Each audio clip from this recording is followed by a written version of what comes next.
Since you have already configured account receivables in SAP in our previous section, now I want you to think on your own and have a rough idea on flow of implementing this accounts payable process in SAP.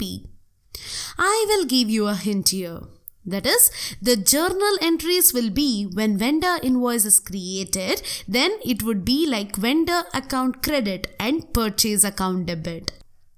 Now, when the vendor payment has been made, then the journal entries will be like vendor account debit and bank account credit.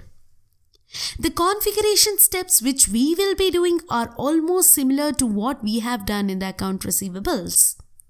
Here, I'll also give you one more hint. Just like account group of customers, we will have account group of vendors.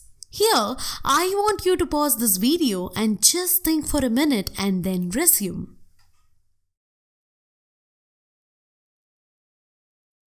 Alright. Hopefully, you have given a thought about the configuration process. Let me now share you the exact steps which we will be performing in account payable configuration. The first step is to define the vendor account group, and then we create the number range for the vendor accounts. And after creations of the number range, we will assign the number range to our vendor group, and then we proceed to maintaining the number range for vendor accounting documents, that is KA, KR and KZ. And then we create the tolerance group for customer and vendor payments. And next, we will proceed to creation of GL accounts. Here, what we do is, we create the accounts payable, reconciliation account under the liabilities account group and also the credit purchase account under the expenses account group. And then, we create the vendor using the T code FK01. During the creation of the vendor master, what we will do is, we will assign the accounts payable GL account in the vendor master. And in this way, we will link our vendor account with the recon account.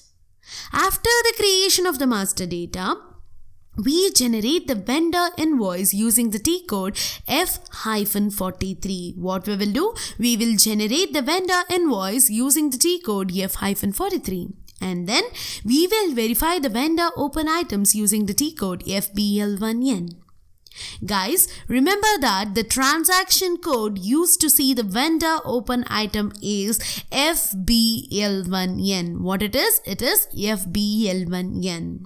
And then we will post the outgoing payment to the vendor using the T code F-53.